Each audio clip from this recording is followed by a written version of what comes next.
Trial of the century in Italy. American college student Amanda Knox stands accused of killing her roommate in a bizarre sex game gone wrong. She's the victim of a justice system, a town, and an Italian media that was stacked against her. Regardless of the verdict, Knox's life will never be the same.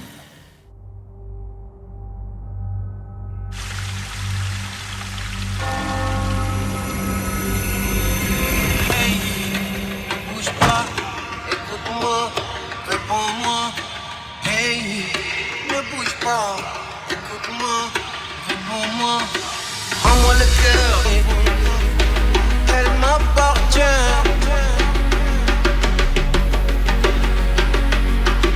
Rends-moi le cœur que tu m'as volé, elle m'appartient.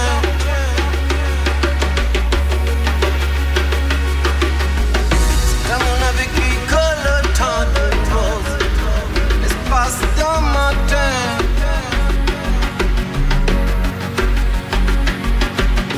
Rends-moi le cœur que tu m'as volé, elle m'appartient.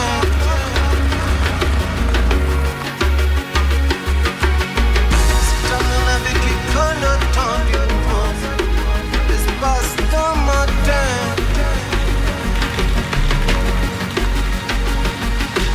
Hey, bouge pas, hey, bouge pas.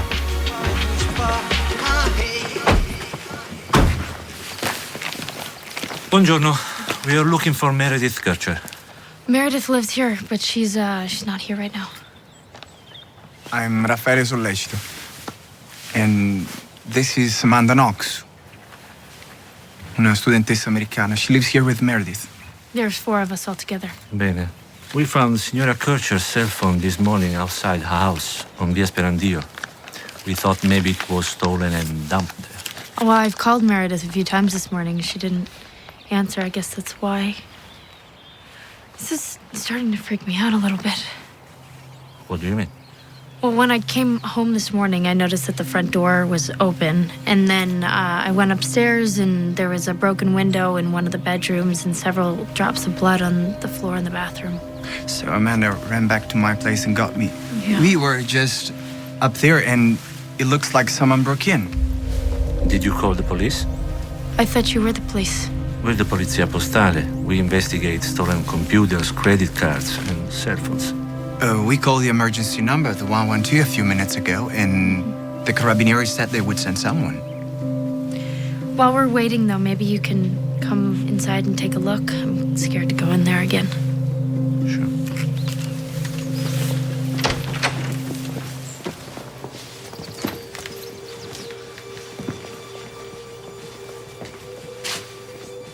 The bathroom's this way. When I went to take a shower this morning, I noticed there were some drops of blood. I thought maybe somebody cut themselves. Hello? Oh, that's Philomena, my other roommate. What's going on? Someone broke your window. Oh my God.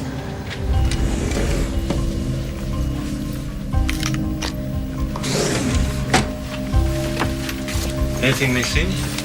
My laptop and my jewelry, everything is here. Where's Meredith? I don't know, her door is locked.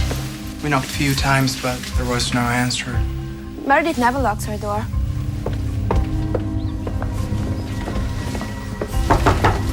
Meredith! Meredith! Apra la porta!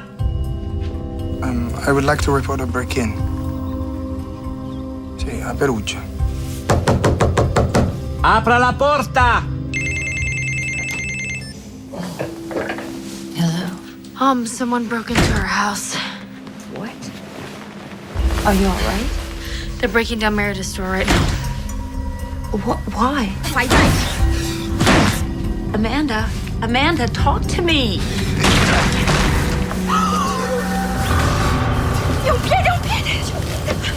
There's a foot. They say something about a foot. I don't understand the rest. A foot?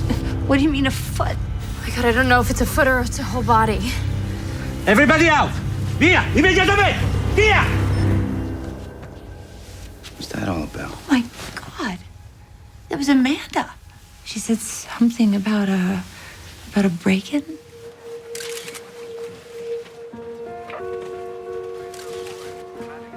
We're here in Perugia where news is coming in of the murder of a young British student. As you can see behind me, the house is being investigated by the police at the moment, with forensics teams still working. Although the authorities have yet to make a formal statement, we're expecting them to do so shortly. More news as we have it. This is unreal. I can't believe this is actually happening.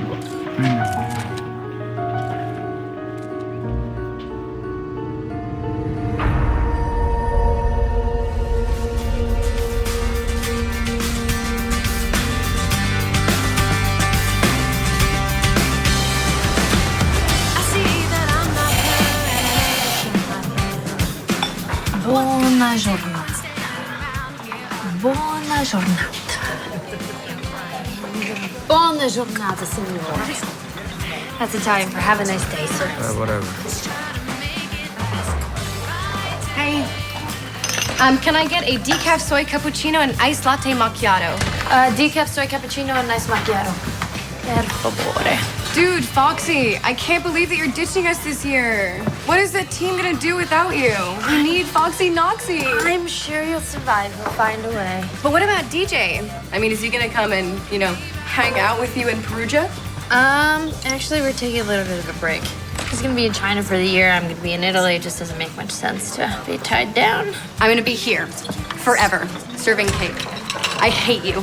You'll love me when I bring you back some Perugian chocolate. Hey, make it some Italian men and we'll call it a deal. Deal. Italian men coming right up. Oh my God! What are you doing?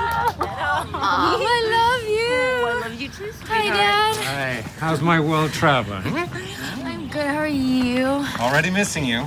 I love you tons. Tons and tons and tons. Okay, now, how do you feel about leaving Seattle? I love Seattle, and I love the University of Washington. But it would be really awesome to be somewhere totally new and different. Okay, Mom, your turn. Come on, baby. Amanda, we're all so proud of you for all you had to accomplish to make this trip possible. We're gonna miss you. Oh, no. It won't be the same around here without you. It's only 10 months. I'll be back. 10 months is a long time. You all set? Got your passport, euros, pepper spray? Yes, I'm all set. Was this the stepfather's guide to Europe? Oh, You should read a book. Toast, everybody. Toast. Grab a glass. Here we go. Okay. One, honey. Travel safe and come back soon, honey.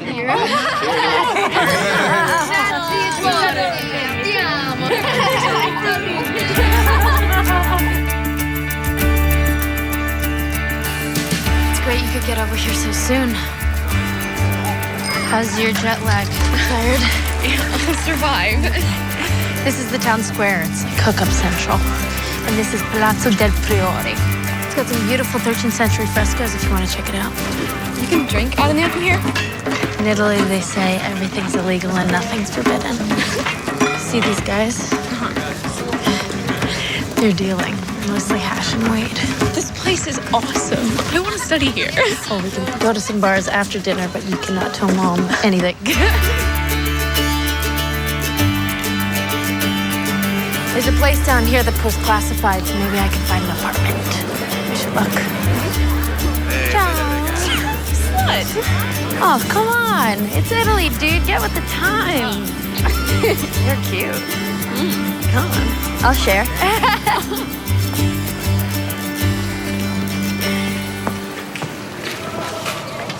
Oh, excuse me. I'm Amanda. I'm a student here. Is this your flyer of the apartamento? Yes, we are 3 women. We have an extra bedroom. It's very near here, and it's 300 euros a month. It's perfect. When can I see it?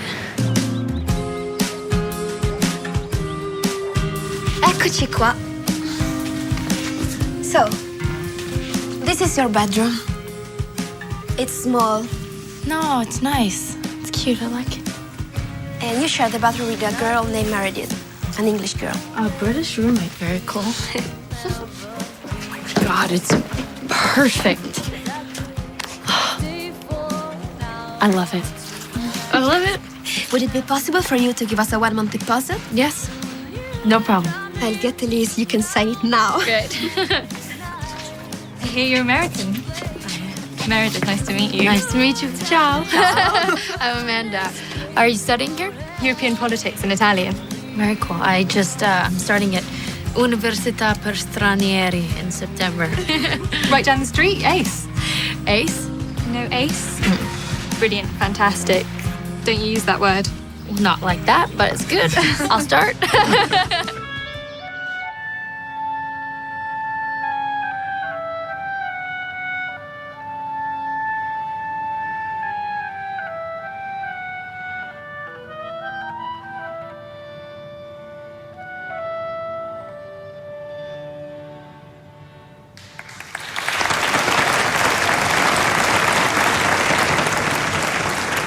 I have to go. No. My humanities test is tomorrow. Oh, but I thought we could grab a drink after at Merlin's. Another time, okay?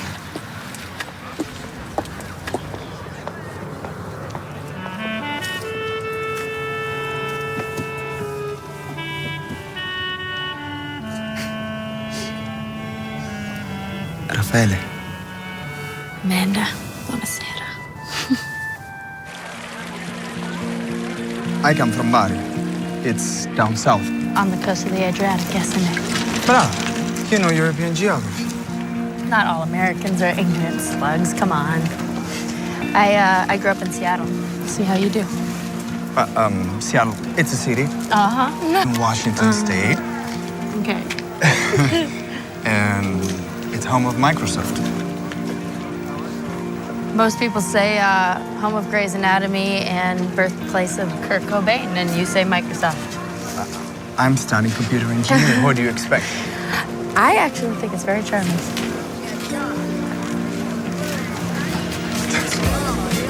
Are you hungry for a big fat chocolate?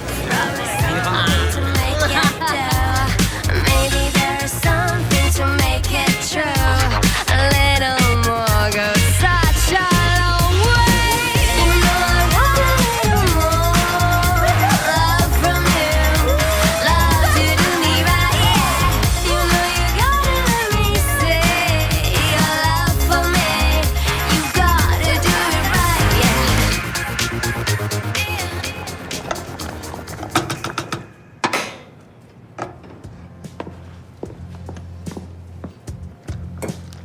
This risotto recipe is from my mother. She used to make it every Friday night before she died. Oh, I'm sorry. That's okay. It was long time ago. Blood, last of the vampires. That's one of my mangas. It's Japanese comics. I collect them, like art.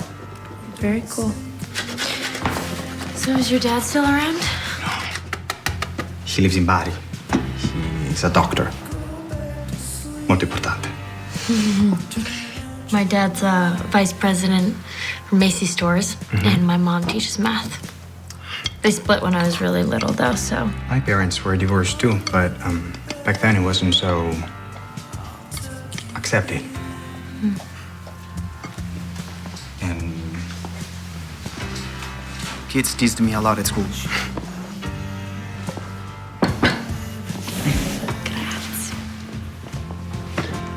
Oh, this looks really good. I was made fun of in school, too. You? For what? I played a lot of sports, and I didn't have a boyfriend till junior year, so they thought that I was a lesbian.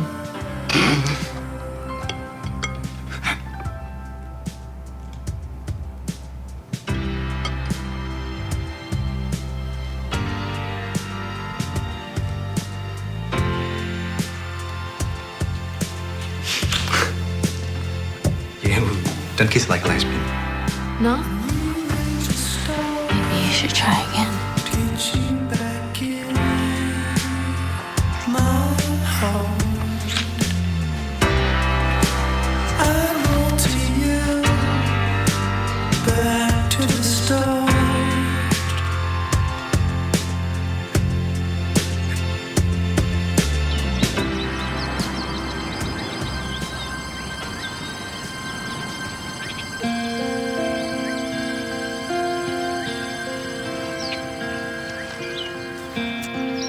like the Italian lifestyle.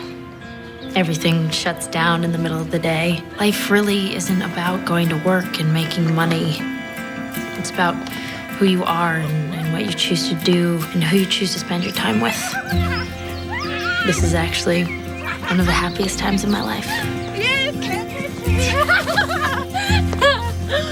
Oh, è magnifico!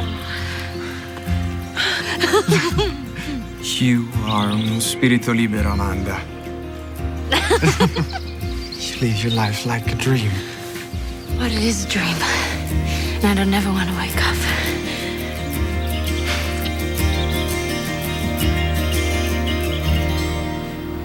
The chocolate festival was awesome. Are you gonna go? Maybe. Maybe. But you were mad about chocolate. Something I want to talk to you about. Just don't want it turning into a big thing. Okay. I think you could be doing more around the flat, cleaning and things. I do clean. When? Every time I go into the bathroom, your stuff is all over the place. It's a sty. And you leave your dishes piled in the sink. Okay, stop. Sorry. Why didn't you tell me it bothered you before? I shouldn't have to tell you. It should be obvious. Hey, my two queens. What's up? What's This guy. This guy. Look, I'll try harder, okay? Okay? Okay. Are we cool? We're cool. Hey, met a guy. Oh, really? Yeah. He looks exactly like Harry Potter. He's quiet, he's super smart. Oh my gosh, his apartment. I think his dad's really wealthy. Does he work? He's studying computer engineering at the university, but he's not a geek. He's not like that. So you've barely been here 2 months and you've already got yourself a posh Italian boyfriend? Yeah, I think I do. We're from totally different cultures, but we have so much in common. It's like destiny. Destiny? Yeah. I like the sound of that. And respect.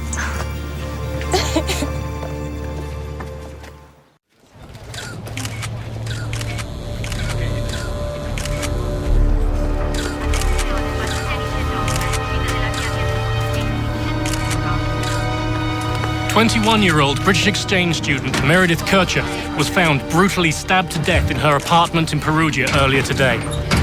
By all accounts, Meredith, or Mez as she was called by her family and friends, was a good student, a good person, and a good friend. Like thousands of other students, Kircher set off on a year's adventure studying abroad. Sadly, she will not be returning home. This is Nigel Fox. Perugia. Buongiorno.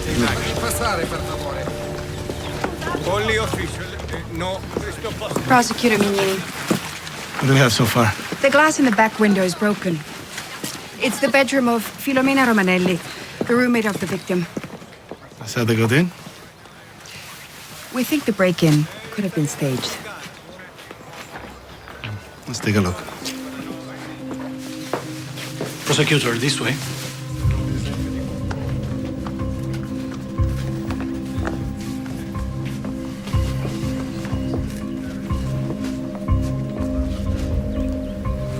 Glass is on top of the clothes. Which means the window must have been broken after the room was ransacked. Prosecutor Mignini.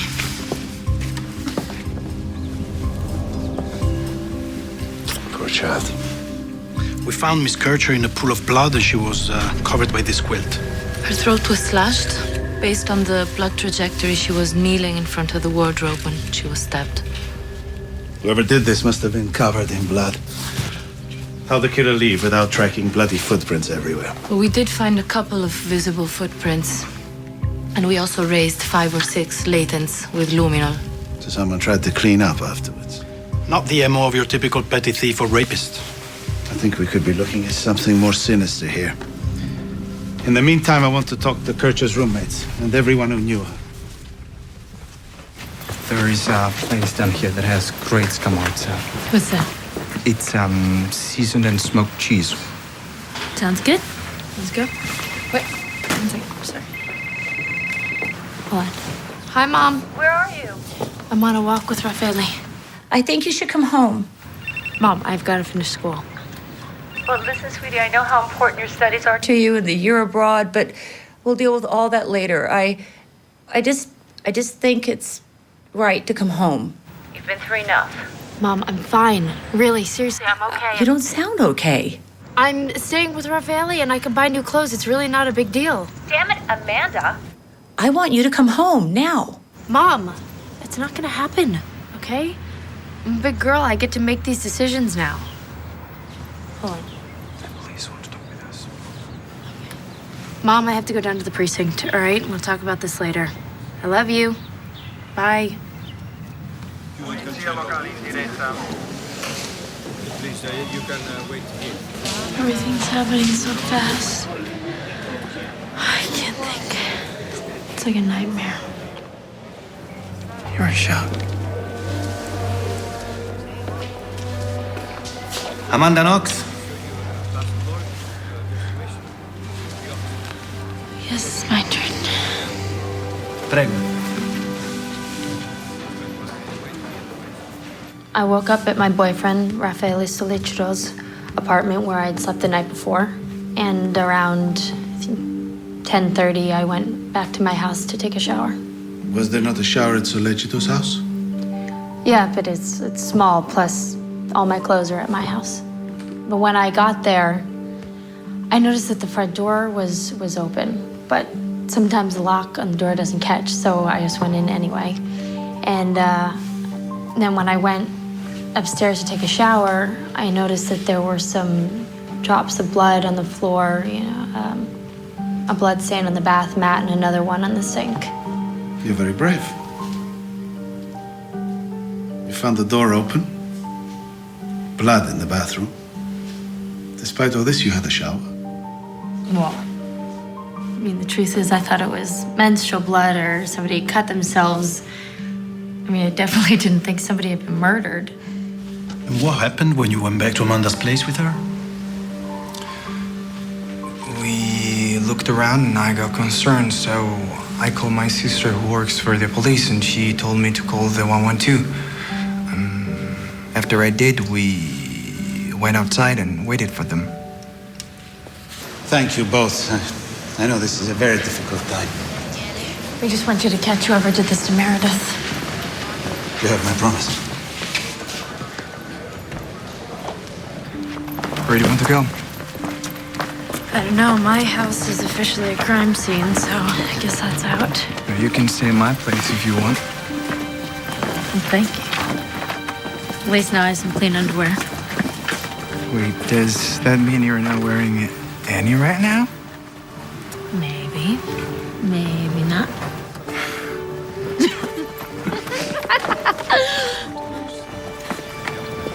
What's going on?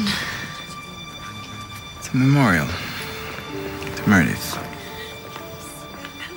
She looks happy.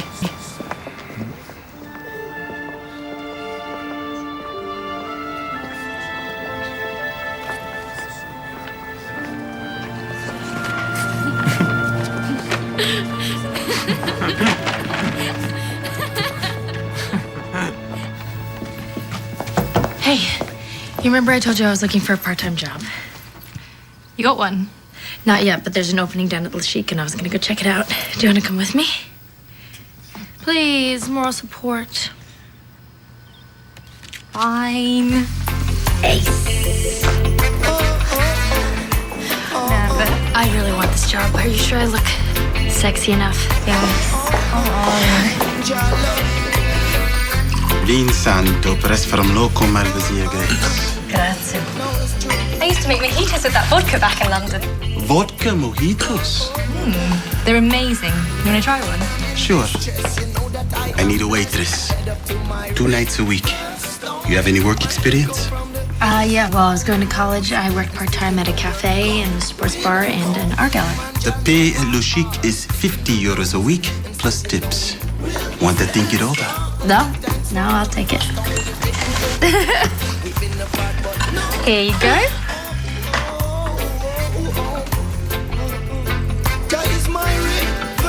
It's fantastic. Wow. I don't even miss the rum. maybe you could come in once a week and bartend. We could do Meredith's Mojito Night. Oh, good luck getting her away from the books. It's not easy. My course load is a little insane right now, but maybe in the spring. Deal.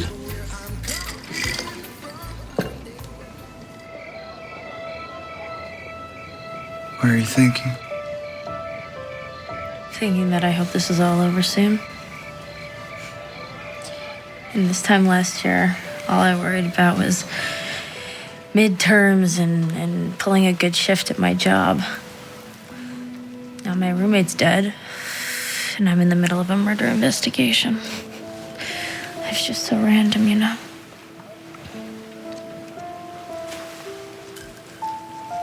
We're gonna get through this. We've got each other.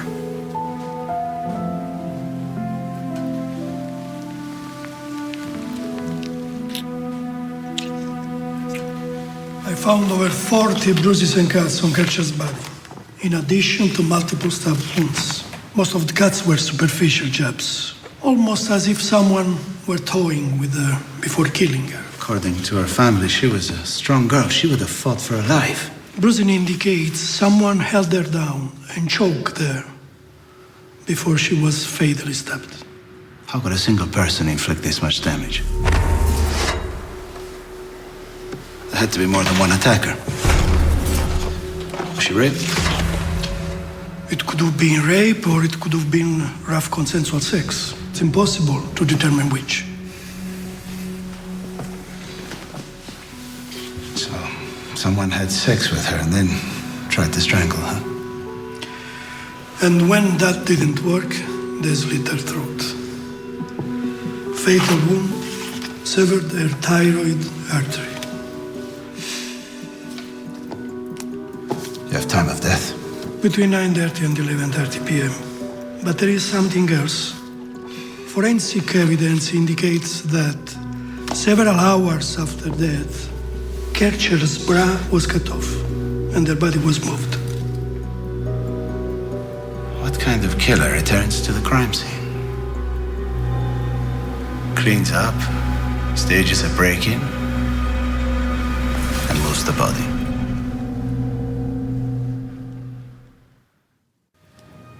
We're trying to establish a timeline of Meredith's last 24 hours. Do you remember the last time you saw her? Yeah. Yeah, the day that she died. It was around noon.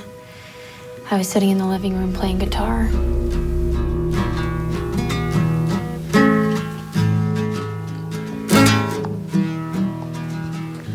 Hey. Hey. Oh, I'm completely exhausted. Didn't get until 5:30 this morning. You've got a little something in your face. Fake blood. I was a vampire for Halloween. And she left about a half an hour later, yelled goodbye on her way out, and that's the last time I saw her. And what did you and Raffaele do? We went into my bedroom and,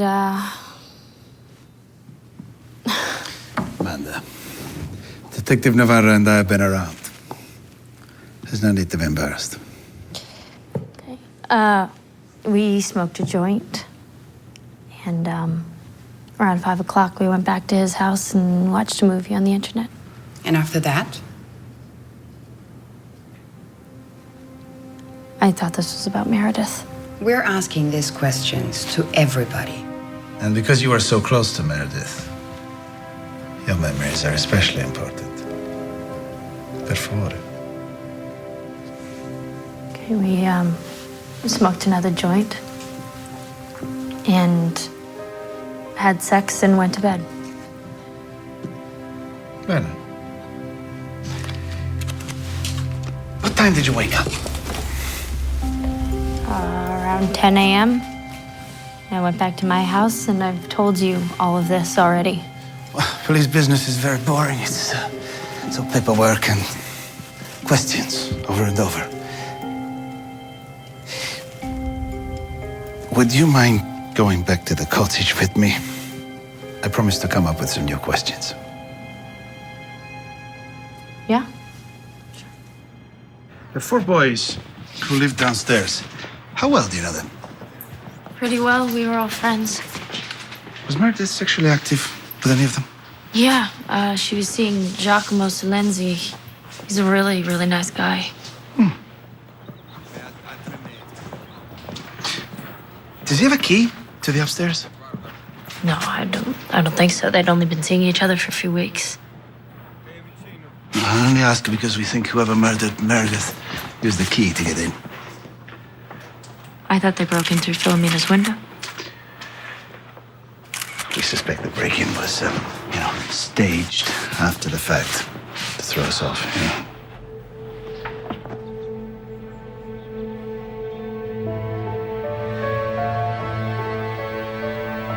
Come on. I need your help.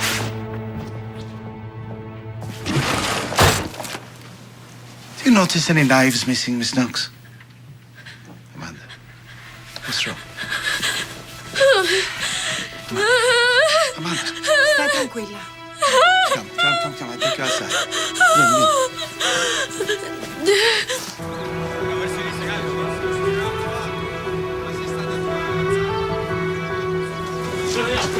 Amanda, put your hood over your head. Why? Paparazzi. Bravo. Prosecutor, is it true that Meredith was raped? It was raped! Permesso.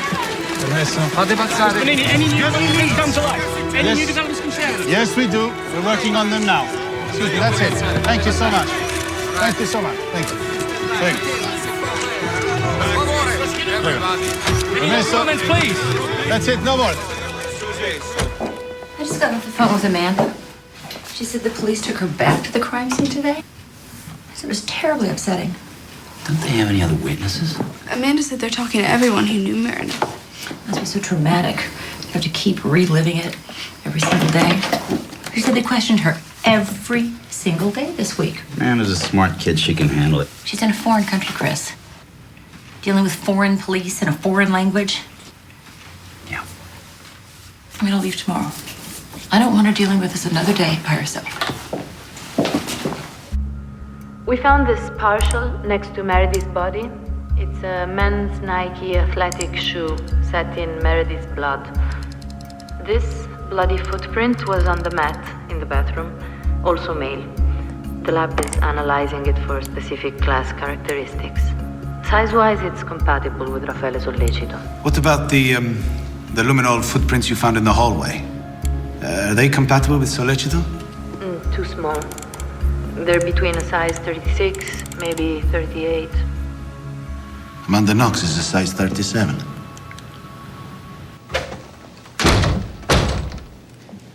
Was there anything unusual about Amanda's behavior after Meredith's body was found?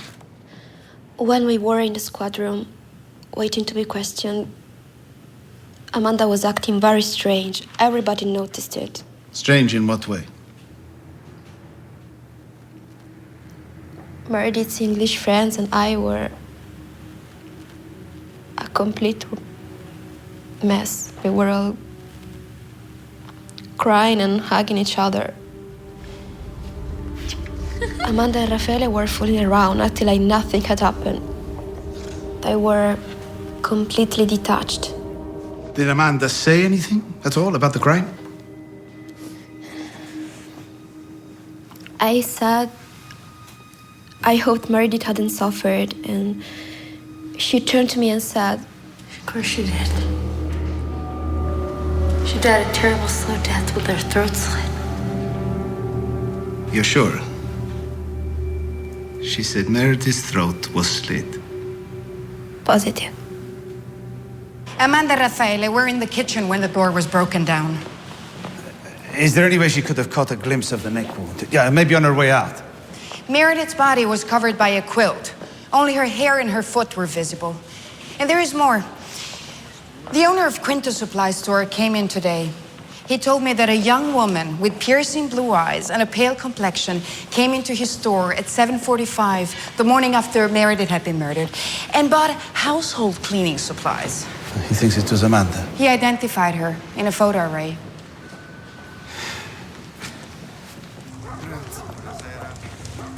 How about going down to Bari this weekend?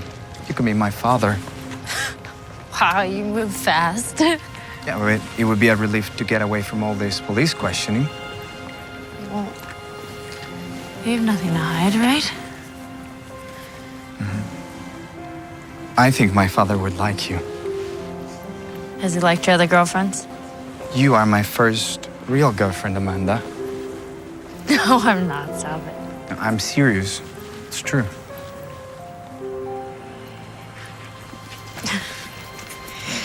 Well. Oh. Police. Pronto? Sì, sollecito. Va bene. They want me over there in 30 minutes. Do they want to talk to me? Just me. We looked into your background. You have a long history with narcotics, correct? I have taken some drugs, but now I mainly just smoke weed. Is it also true that you always carry a knife with you? I've collected knives since I was 14. It's a hobby. What, like lying? What's that supposed to mean? These records show that both you and Amanda turned off your mobile phones at 8 p.m. on the night of the murder and turned them on again at 6 the next morning. So maybe I turned my phone on earlier. What's the big deal? You told us you and Amanda slept until 10 a.m. on November the 2nd. Were you sleepwalking? Maybe I forgot. You forgot. When the postal police arrived at the cottage, you told them you'd already called 112. There is no record of such a call. I did call 112. Yes, you did, but you made that call 10 minutes after they arrived, not before.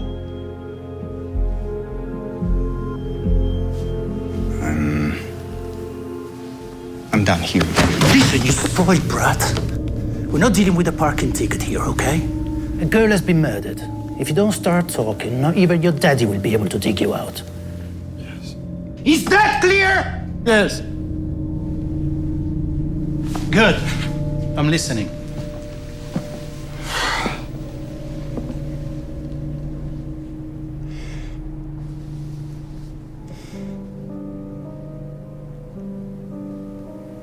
I told you a lot of rubbish in my earlier statements. Mm-hmm. Amanda convinced me of her version, and I just wanted to protect her.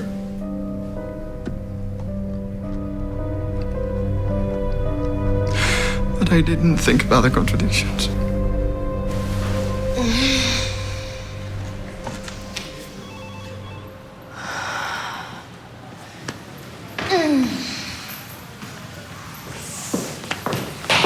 Amanda, per favore. This is not the time or place for gymnastics. Sorry, I was just trying to relieve some stress. Just sit down, please. Did you stay with Amanda all night, Raffaele? That's what we really want to know. We were at my apartment early in the evening, but around 9 o'clock she went out. She was meeting up with some friends in this bar, Le Chic. And I stayed home. What time did she come back?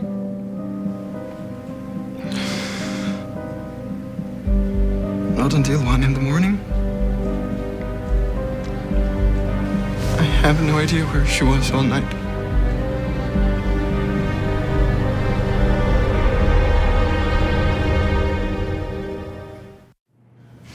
We have a translator available to you, should any of our questions be unclear.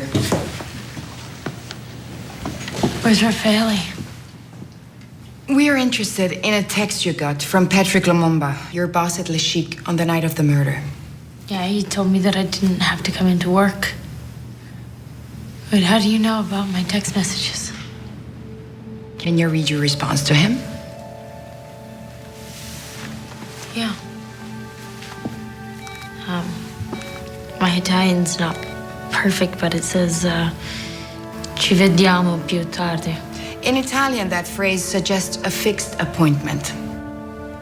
In English, I think it just means see you around. Were you arranging to meet him that night? No, not at all.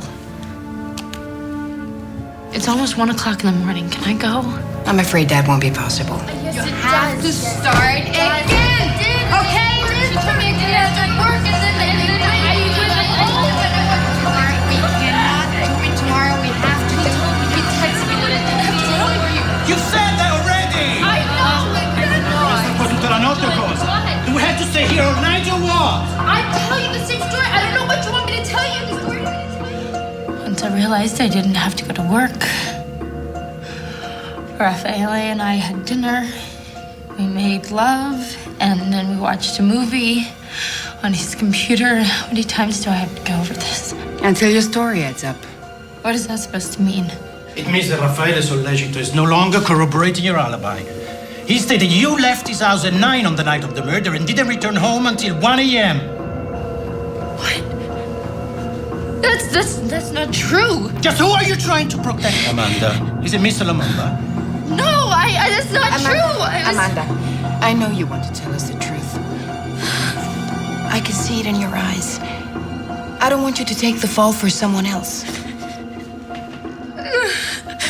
It's just that things from that night and memories are hazy. I don't remember. If you're lying, you could get 30 years in jail and never see your family again. For what? For what? I didn't do anything. Amanda, if you cooperate with us now, it will be much better for you.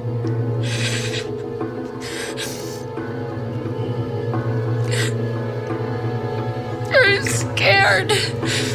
It's okay. It's okay. The truth will come out, you know? One way or another. Sometimes the mind blocks out trauma. Use your imagination. Think about what could have happened. You called Patrick Lumumba. You were going to see him. And then? Oh, I can't. I'm afraid. I don't know what you want. It's okay. It's okay. Just try to remember.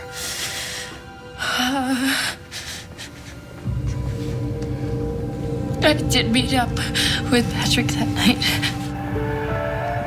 Around 9 p.m., we went back to my house. Patrick and Meredith went in Meredith's room while I stayed in the kitchen. I can't remember how long they were in there. Just at one point, I heard Meredith screaming. I was so scared.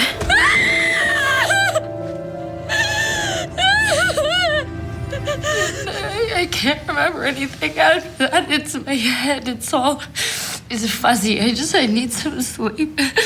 Please, can I go home? Please. Amanda, I'm glad you remembered. But the law now requires me to do two things. You've become a suspect as an accomplice to murder, and you'll have to tell the prosecutor what you just told me. No.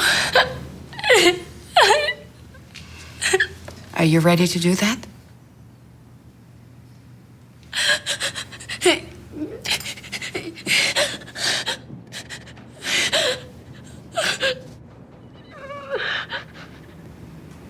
Track down Lumumba. Get him in here, now. You're lucky you're not in America, Mr. Lumumba. You'd be electrocuted for your crime. What crime? I have no idea what you're talking about!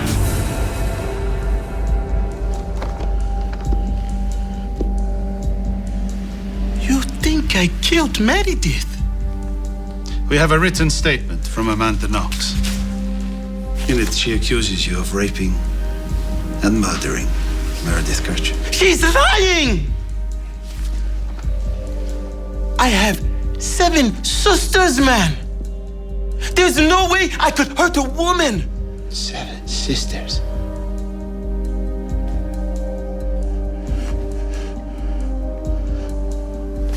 Detective Allegastro.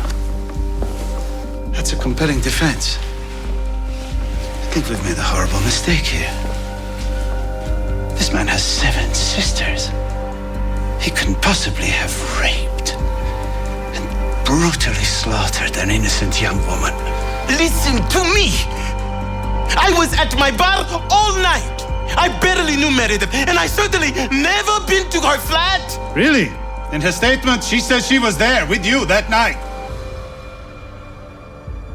What possible reason could she have to implicate you and herself at the same time?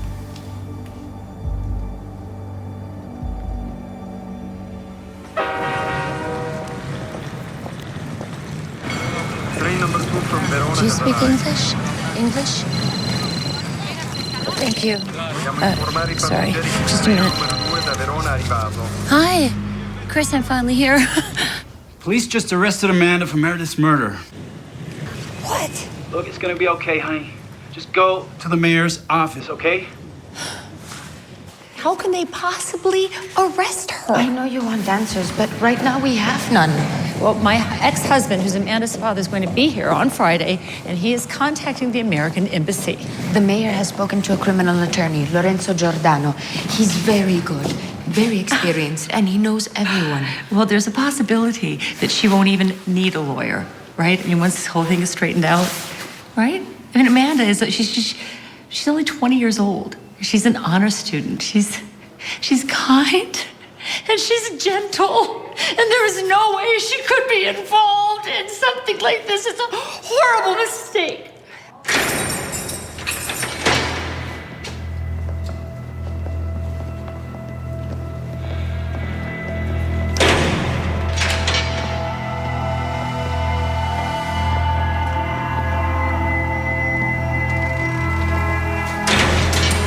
Can I call my mom? Più tardi.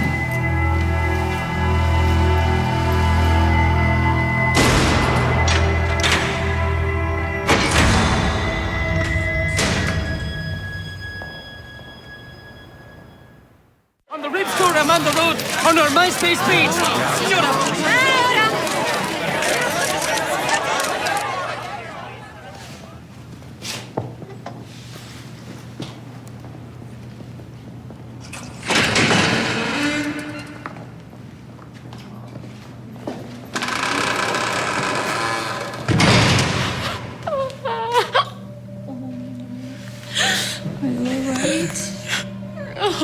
Prego.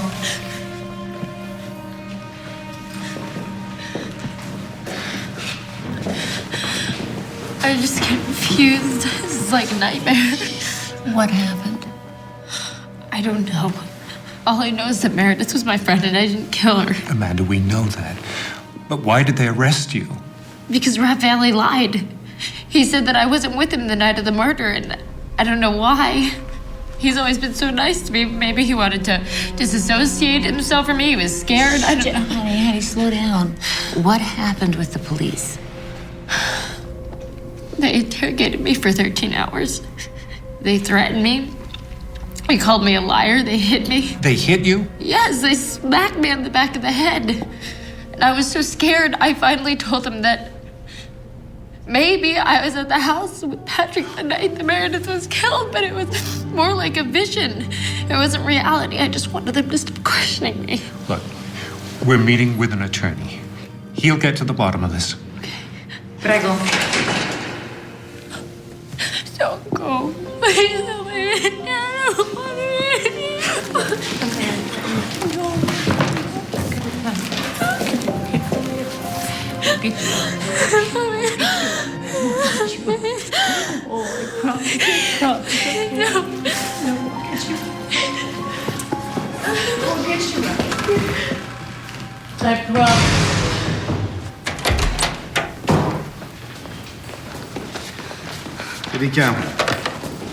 Not only is there not a shred of forensic evidence placing Patrick Lumumba at the crime scene, but a witness just stepped forward confirming his alibi.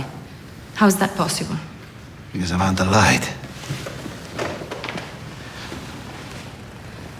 How could she remain silent while I put an innocent man behind bars based on her statement? She thinks we're a bunch of inept fools. She could be protecting somebody else. We lifted a fingerprint in Meredith's bedroom that did not belong to Patrick, nor Amanda, nor Raffaele. When I ran it through the database, I got a hit to Rudy Guedet. Who the hell is Rudy Guedet? He immigrated here as a child from the Ivory Coast. Since then, he's only had a few skirmishes with the law. The only problem is nobody knows where he is now. We'll find him.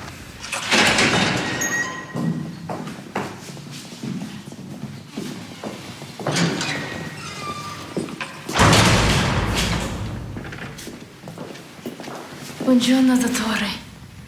They said that you wanted to see me. Is everything okay? The results of your blood tests. Sit down.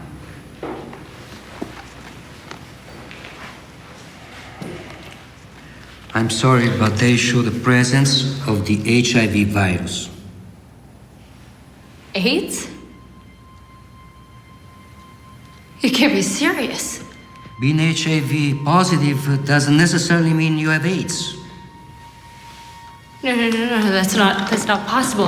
Where would I have gotten it from? No, I want to get married. I want to have children. I want to grow old. I will take another sample just to make sure. In the meantime, we'll need a list of all the men you had sex with.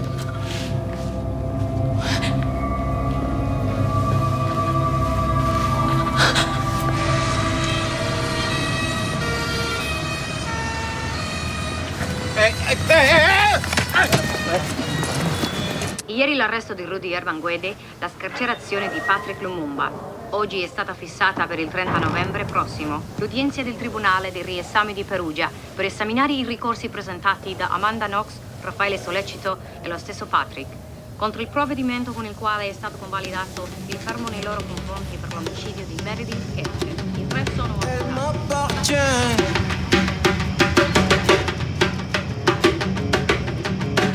On a vécu que le temps d'une rose, l'espace d'un matin.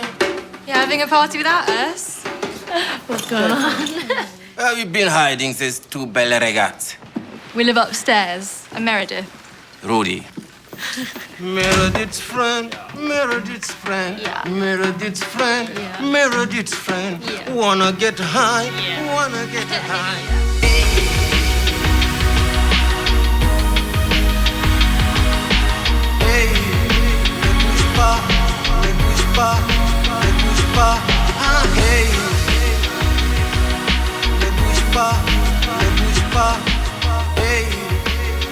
Con il quale è stato convalidato il fermo nei loro confronti per l'omicidio di Meredith Kercher. You'll be happy to know that Rudy Guede is now in Italian custody. Good. Have they questioned him yet? Briefly, he said he had consensual sex with Meredith, and then he went to the bathroom. When he came back, he saw a strange man with a bloody knife standing over Meredith. He also told police that Amanda wasn't involved. Thank God. Okay, so when did they release her? Mr. Lumumba, why do you think Amanda Knox falsely incriminated you? I don't really know, but I don't think she's evil.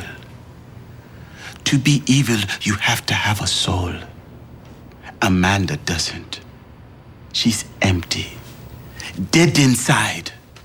We have the official results on your HIV test. Negativo. Negative? Are you sure it's negative? Well, they retested the sample 3 times. Well, how can this happen? You said that before I was positive. Well, it was a false positive.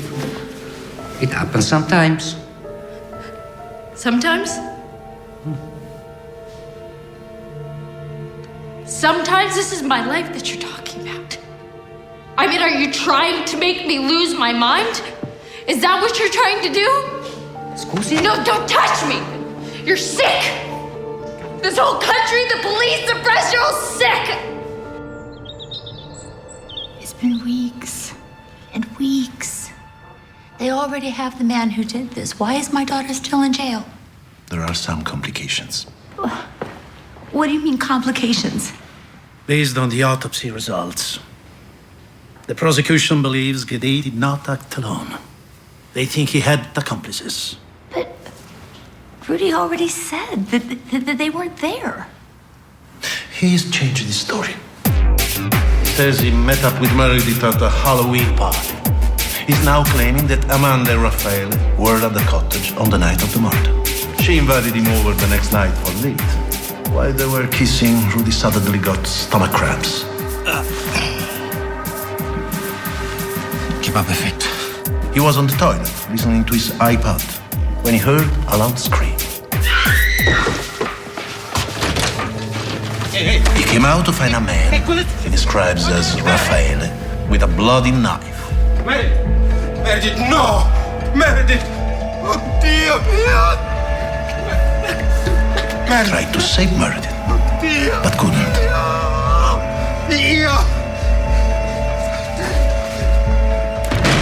Then he looked out the window and saw a woman he described as Amanda. His story is absolutely ludicrous. He's only trying to save his own skin. He raped that girl and then he killed her.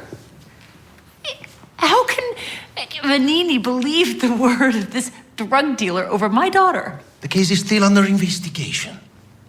There's still a long way to go. Excuse me, Mr. Giordano. I mean, no offense. But the system that you have over here, it's absolutely insane. How long? Well, apparently, the judges, more than a dozen judges, have to review the evidence before they decide if the prosecution even has a case. And at any point along the way, the whole thing could be thrown out. Mom, how long? Well, all in all, it could take up to a year. Year? Mm-hmm. A year? Mm-hmm. Mom, I've been here for 2 months already. I should be back in college. I should be back in Seattle and moving on with my life, not sitting here rotting in an Italian jail for something that I do. I know, honey, but they've got their own system here, and we may not agree with it. We may not even understand it, but we have to trust them to do the right thing. We're gonna get through this, Amanda. You are our child, and your father and I will do everything we can to see you through this. Everything and anything. Okay? You understand?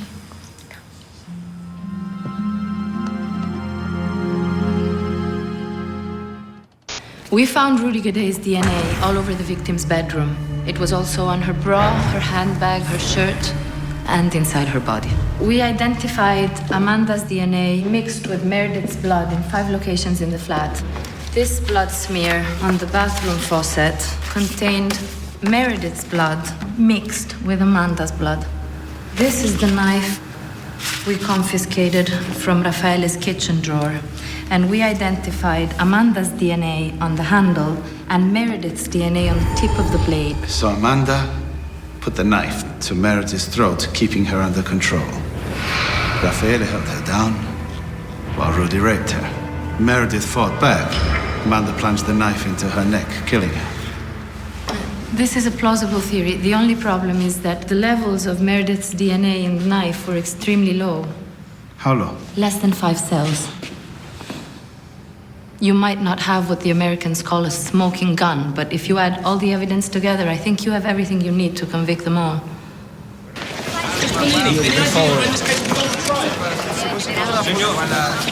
Anything to say, sir? Procuratore. Forensic results have confirmed that the 3 people responsible for this unspeakable orgy of death are Amanda Knox, Raffaele Sollecito, and Rudy Gadet. The other motive? The victim was sexually assaulted, which leads us to believe that it started as some sort of sex game. How could this young girl commit such a violent crime? Well, under the angel face exists a very disturbed girl. Amanda lies without conscience. She does cartwheels and buys lingerie while her roommate lies dead in the morgue. She has no trace of empathy for Meredith or anyone else. I believe she's capable of anything, including murder. Grazie. Amanda is a hard-working, athletic honors student, not this sex-crazed, foxy Knoxy character they've concocted. The papers are calling her a diabolical vixen. I mean, it's a total, absolute fabrication. Trial by media. It can get pretty vicious. I mean, this photo here. This was taken at a museum in Germany while Amanda was visiting her aunt. Her aunt.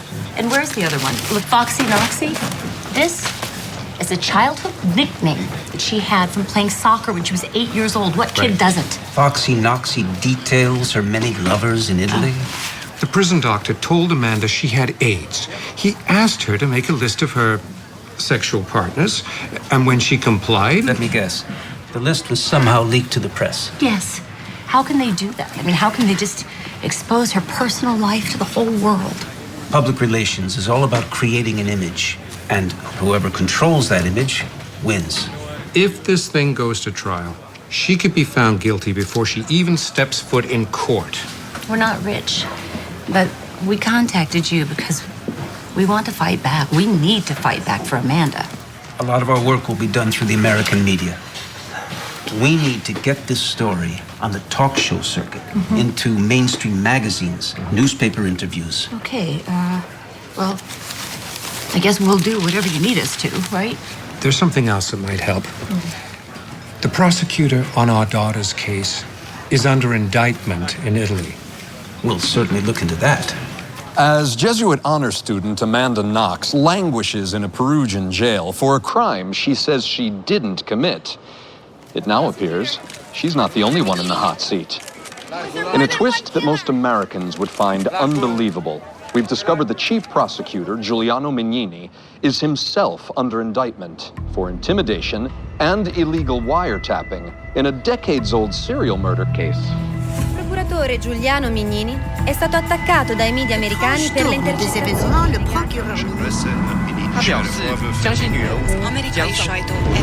Menini, outspoken and political, has made his share of enemies over the years. Rubbish, complete rubbish. I'm trying to save their daughter by destroying my reputation. Capito? It's outrageous. Giuliano, it's a smokescreen, an act of desperation. You know that. Did I falsely accuse an innocent man? Or lie to the police about my alibi? Or leave my bloody footprints and DNA at the crime scene? Do cartwheels? Or try to scrub my guilt away with bleach? What did I do? I did my job. And I'm not going to let this case be tried by American TV reporters and bloggers. This case is going to be tried in a court of law. There is a chill in the autumn air here in Perugia as Rudy Gade arrives in court to receive the verdict in his fast-track trial.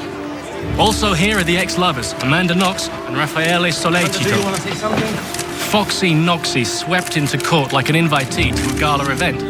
She waved and smiled at friends and reporters as she sat before Judge Micheli, who will decide later today if there is sufficient evidence to send her to trial for the brutal murder of Meredith Kircher. In the name of the Italian people, this court declares Rudy Herman Gade guilty of the murder of Meredith Kircher and sexual assault, sentenced to 30 years. Amanda Knox and Raffaele Sollecito will be tried for murder, sexual assault, theft, and transportation of a knife. No.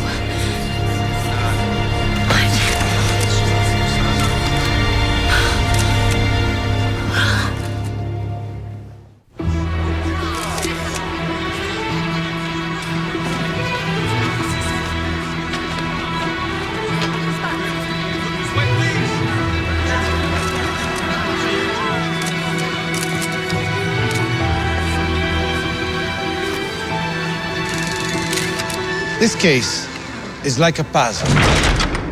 While individual pieces can be picked apart, put together, there is a compelling picture of guilt. On the one hand, we have the victim, Meredith Kircher, a studious young woman who was soon to return to London for her mother's birthday. On the other, we have Amanda Knox, a narcissistic, aggressive, and manipulative young woman who harbored a hatred for Meredith. Now, in her desire to retaliate, Amanda enlisted the services of two young men who were vying to impress her. Raffaele Sollecito, her smitten, weak-willed lover, and drifter Rudy Guedet. Now, each of these three individuals may have been harmless on their own, but like certain chemicals, when mixed together, they produced a cataclysmic reaction of blood and horror.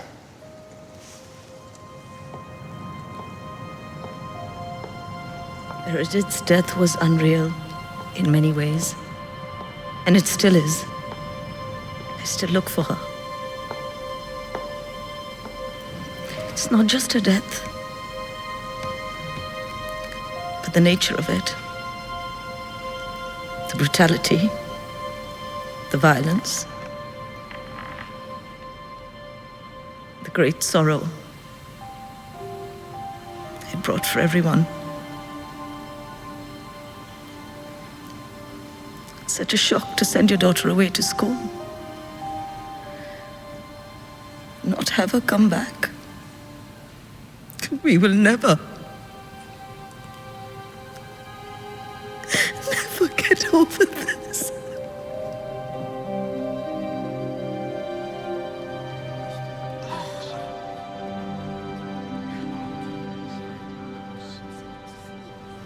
How would you describe the relationship between Meredith and Amanda? At first, they got on very well, in part because they both spoke English, I think. But then things began to take a different course.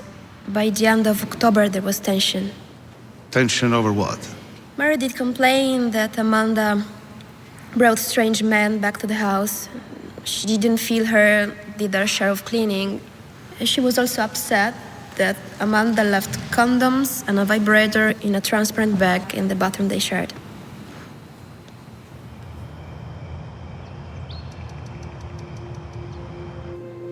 And Philomena really turned on me in her testimony today, huh? I never did anything to hurt her. You only lived there 2 months. She barely knew you. Yeah, I miss my friends back home. What about Raffaele? The thing with Raffaele could have been something special, but we just never got the chance. But we're still friends. I mean, he's gonna come visit us in Seattle when we get out. Una dichiarazione.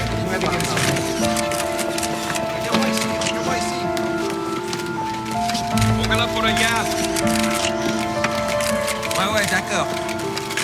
Mr. Rinaldi, you own a clothing boutique here in town, correct? It's called Bobo's.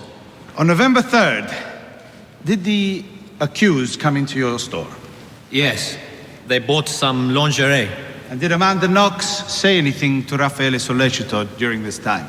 Yes. She said to him, I'm going to take you home for some wild sex tonight. So on November 3rd, while her murdered roommate's memorial was being held in Perugia, Miss Knox's main concern was buying sexy lingerie and making love. Could you talk, please, about the lingerie shopping spree? No. Amanda only went to that store because she didn't have any clothes. The police sealed off her apartment and she didn't have anything to wear. And how do you respond to allegations she was doing cartwheels in the police station? Look, Amanda's Amanda. She's always been a unique girl. A lot of kids want to conform, but she was always just who she is and never worried about it. And now? She's grown up a lot. Signora Knox, un ultimo commento per la televisione italiana. Un'ultima domanda. Can you tell the court what you did on the evening of November 1st, 2007? Yes. Raffaele and I were at his apartment, and we read a little, listened to some music, and then we watched the movie Amelie a little later on his computer. You also called your mother that day, at 3 a.m. Seattle time. Actually, I don't remember doing that. I called her later when they were breaking Meredith's store down. No. The earlier call is important. Because at 3 a.m. in Seattle, it was noon in Perugia. Nothing had happened yet. The police hadn't arrived, the door had not been broken down. Meredith's body had not been discovered. Why did you feel the need to wake your mother up in the middle of the night? I didn't call her earlier. According to your mother's earlier testimony and this phone record, you did. Okay, fine. And I did call her, but I don't remember. Earlier, you heard Marco Vitello testify that you entered his shop on the morning of November 2nd at 7:45 a.m. and went directly to the cleaning supply section. How do you respond to that? I was asleep at that time. He must be mistaken. He identified you in court. He said he was sure it was you. Well, I've been in that store several times before. He just must have mixed up the dates. Moving on to the date of November 6th. You've asserted that you were physically struck during your interrogation. Please, can you tell us about that? The room was crowded, and everyone was asking me questions. They were all moving around. And then the interpreter called me a stupid liar. And then, boom, I was hit in the back of the head twice. But it was during this same interrogation that you falsely accused Patrick Lumumba of murdering Meredith. Why? Because he was the only one that the police were interested in. And I was confused, and I couldn't remember what happened. And have you ever imagined something that never happened to you? No, but I've never been interrogated like that before. At the time, I was very stressed out, and I was confused. And the police suggested Patrick's name, and so I had a flashback that Patrick was the murderer. So what does this mean? Either something is true, or it isn't true. For example, you're in court right now. You're not at the beach, no? Can I finish now? Please. Later on, I realized that my imaginings were not real memories. It was just imagination. Patrick's innocent. He was innocent. But you never told the police that. You never told me. Didn't you feel the need to intervene and get an innocent man out of prison? The police had already threatened me. They called me a liar. I didn't trust them anymore. Perhaps you had other reasons to keep Lumumba on the hook. Objection!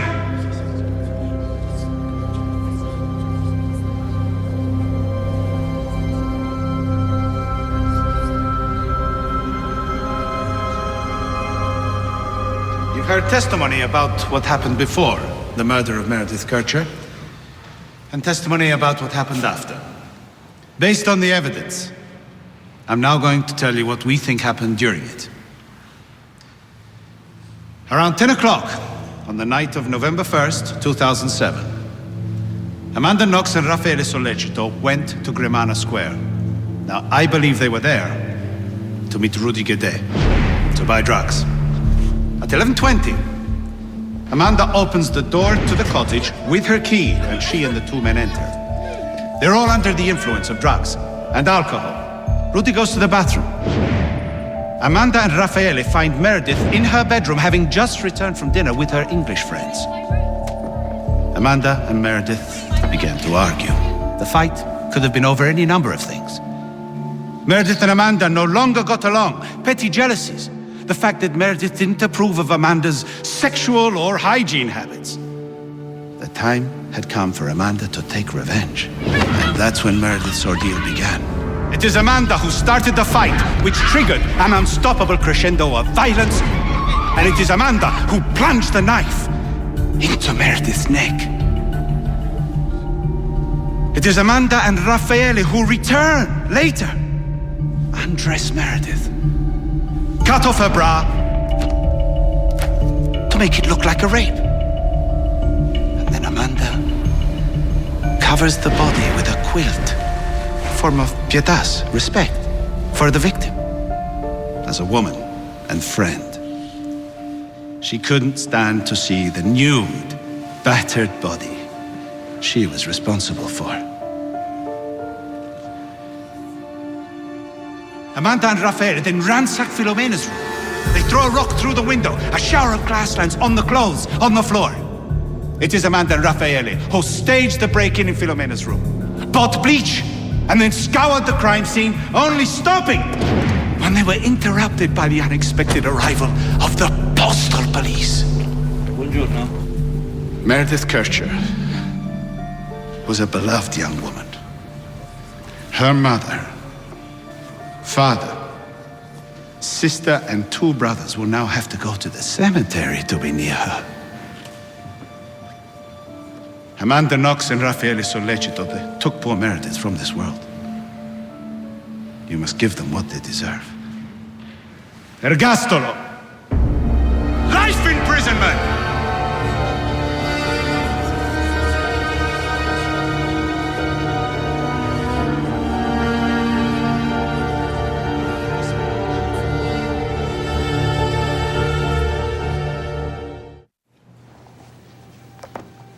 The Herman Hesse books are in German. Mom thought it might be interesting to read them in the original. It's really hard hearing people say those terrible things in court. I mean, I told the truth. I didn't do anything. I didn't kill Meredith. The prosecution was just trying to prove its case. Things will get better once the defense gears up tomorrow. What if it doesn't? The possibility that I could actually be convicted never seemed real until now. They're not going to convict you. We can't lose faith now. They don't have any evidence. That was all conjecture. Why are they doing this to me? Why does everybody hate me? We located abundant levels of Raffaele Sollecito's DNA on the victim's bra clasp. But did you find Sollecito's DNA on the body or anywhere else in the bedroom? No, just on the bra. So you're saying that in this entire bloody crime scene, Sollecito's DNA was only found in one place, a bra clasp? Yes, that's correct. Dr. Stefanoni, could you please tell the court when this bra clasp was collected from the crime scene? We photographed it on the first day. Yes, but when was it actually collected? 47 days later. 47 days later. So it lay on the floor for 6 whole weeks. Is this what you're saying, Dr. Stefanoni, out in the open? The crime scene was sealed. Nonetheless, crime scene technicians were traipsing in and out. Surely DNA could have been shuffled about. Now, there was only one other DNA sample belonging to Raffaele Sollecito in the whole cottage. It was in the kitchen. It was on a cigarette butt. DNA doesn't fly, Counselor. No, of course not. But you admitted you made a mistake collecting evidence. Perhaps you made mistakes in your lab, too. Dr. Stefanoni, based on the amount of blood and the quantity of injuries sustained by Miss Kircher, would you say she put up a violent struggle to save her life? Yes. During this violent struggle, Rudy Guedes' DNA and prints were deposited all over Meredith's bedroom. Yet, there's not one fingerprint, hair, sweat stain, drop of blood or cell of DNA belonging to Amanda Knox. How do you explain this? I have seen numerous stabbings where no DNA was deposited. You testified earlier that you found DNA fitting the profile of Meredith Kircher on the blade of this knife, which was confiscated from Raffaele's apartment. Yes, it's correct. How many tests did you run on the DNA? Just one. The sample was extremely low level. Extremely low level? It was practically non-existent. 5 cells, huh? Isn't that correct? Yes, it's correct. Dr. Torre, could you please give me your professional opinion regarding the DNA profile matching Meredith Kircher, which was found on the knife? The low strand of DNA signal tells me that we are talking about 4 or 5 cells in all. A good DNA sample has twice as many. And what conclusions can you draw from that, if any? The fact that the sample is so small could indicate that it didn't come from the victim herself, but from contamination in the laboratory. After having reviewed the evidence, what is your theory of the crime? Based on DNA and fingerprints collected at the scene, I believe Rudy Guedet was the sole perpetrator of this crime. Evidence suggests he overpowered Miss Kircher, forced her to her knees, stood in front of her like this, and then he stabbed her in the neck. They say that I'm calm. I'm not calm. I'm scared of losing myself. I'm scared of being branded something that I'm not. I'm scared of having the mask of an assassin forced onto me. After years of prison, I confess I feel sad. And I feel frustrated. In front of you, I feel vulnerable. But I'm sure of what I know. And Meredith was my friend. And I would have never hurt her. My conscience is clean. I'd like to thank the prosecution because they're doing their job. And even though they don't understand, they're trying to bring justice to a person who was taken from this world.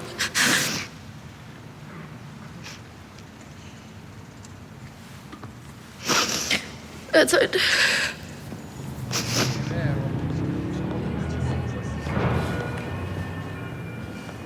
You did a great job today on the stand.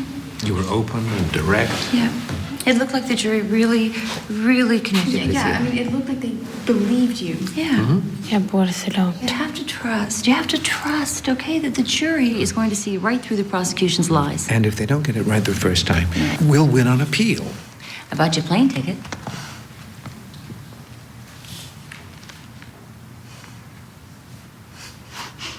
One way to Seattle, that's a relief. Coming home. That's good.